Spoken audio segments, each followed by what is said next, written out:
Happy St. Patrick's Day, welcome to Goes Reviews. You suggest it, I review it.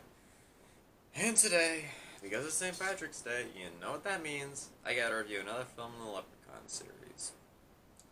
Because, honestly, I don't know any better. The Leppy Boy flick this time around is gonna be Leprechaun 3 in Vegas. Leprechaun 3 was released direct-to-video somewhere in the 90s after the first few films were released in theaters, but they didn't do so well. Is Leprechaun 3 better than Leprechaun 2 or 1 or even 4? Well, I have no idea, but we're watching it anyway. This is Leprechaun 3. So the film begins showing us shots of Vegas, and after that we show a pawn shop where the owner, named Gunther, that's an odd name, is running a shop on an old man who has more wooden parts on him than a normal person would. He's got like a peg leg, a hook, and an eye patch. Shows up and needs gas money. The only thing he has to pay with is the leprechaun that's been turned to a statue thanks to an amulet wrapped around his neck. And of course the shop owner is told not to remove the amulet, but does anyway, bringing the leprechaun back to life. The leprechaun gets mad for the guy taking his gold, attacks him, and the guy uses the amulet to scare the leprechaun off, and says he's going to get the rest of his gold. Dude, he just bit off your ear and your big toe. That's worth losing any more body parts. And who the heck names our kid Gunter? We cut to our main character, a guy named Mark, who accidentally hits a girl with his car. Well, it doesn't hit the girl; it hits the girl's car. The girl named Tammy, and the two start to become pretty good friends. And he says that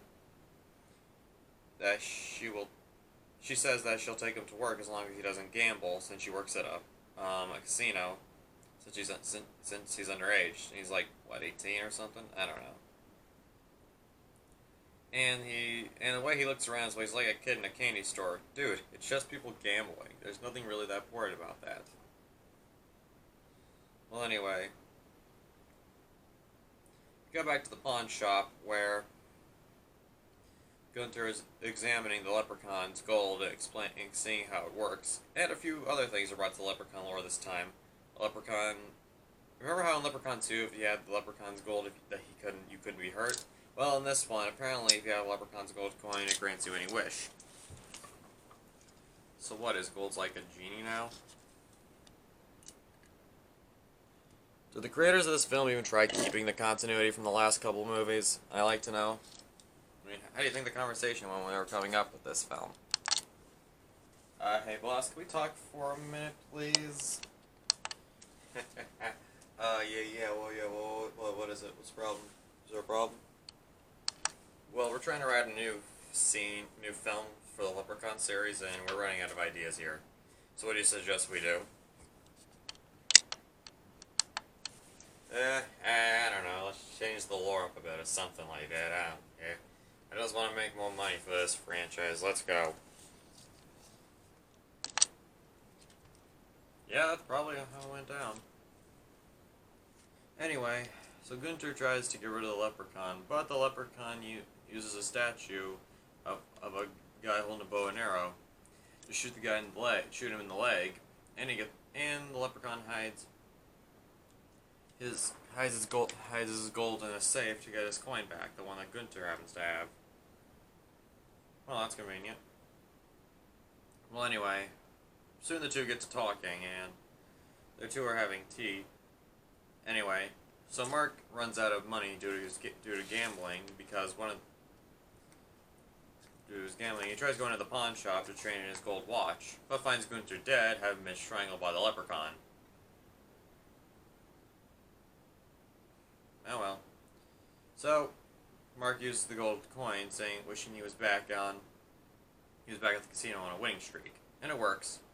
The leprechaun hunts down the gold from its smell. Seriously, like, how does the gold coin smell different than regular gold? It doesn't make any sense.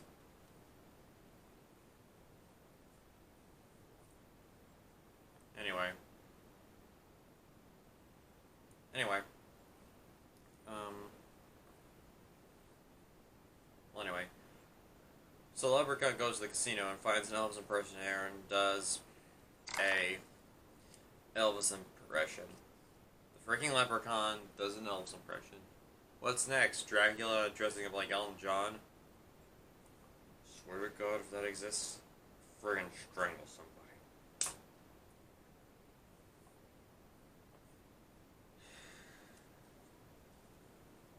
Anyway, we meet a few other people working at that. There's Laura, this one woman, this woman who is old and dreams about being young.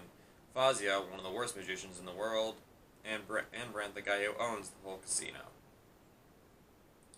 That's nice. And also tries to put the moves on Tammy, but she's not. But since she's young and he's old, she's not interested. Well, of course. Anyway, Mark runs away.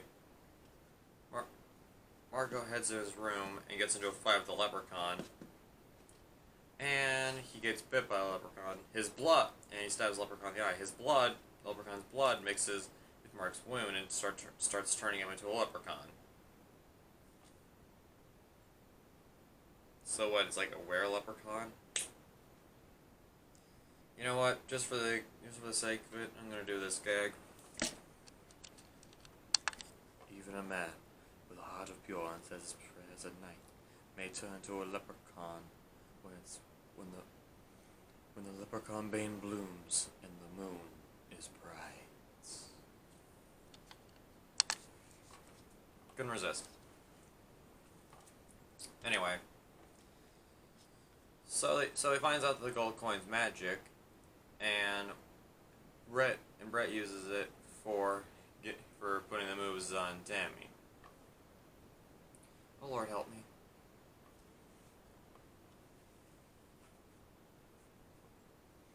Anyway, afterwards, Laura steals a coin from Brett, making the spell wear off on Tammy. Because putting nudity in a horror film like this is for whiners. Speaking of which, while watching the TV, the leprechaun makes a woman appear out of the TV, but it turns into a robot and kills Brett.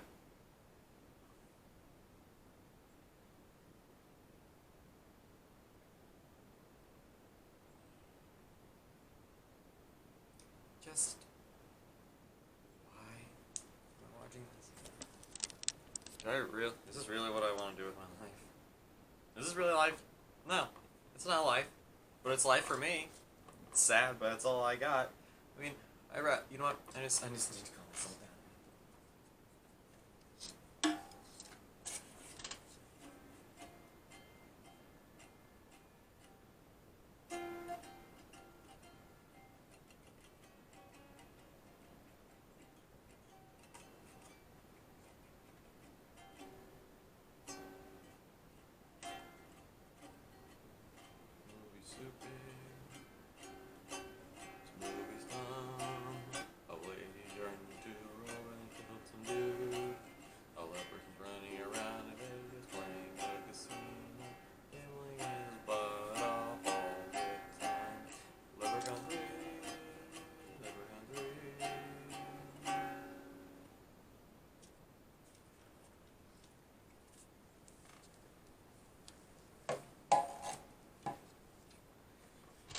Okay, I'm better.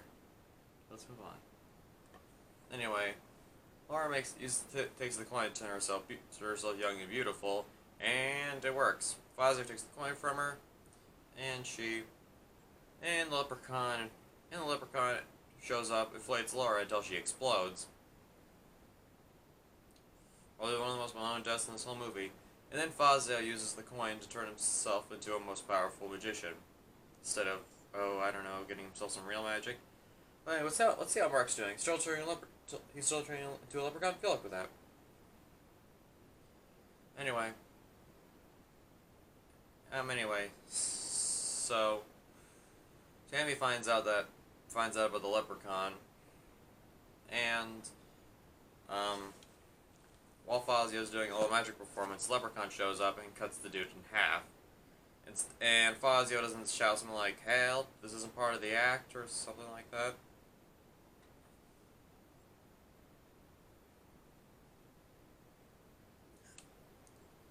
If I drank, this would be why.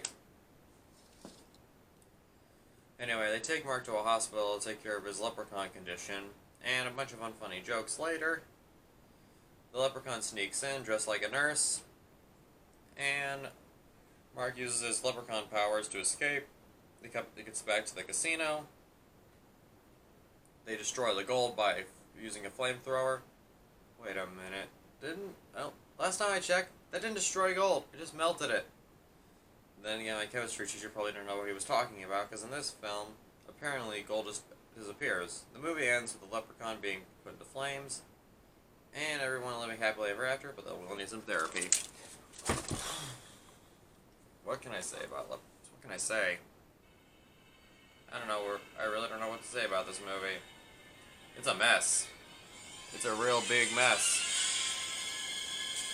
I have no idea what this movie is. So unneededly dumb. It's not funny. The jokes are never funny. The kills are really that interesting. Warwick Davis's performance as Leprechaun surprisingly isn't that great.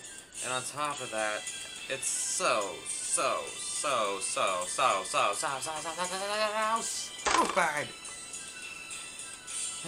And it was one of the worst things I had to watch for St. Patrick's Day. Thanks for watching. I'm Kobe the Reviewer. And remember, if you see a leprechaun's gold, don't steal it. Bye.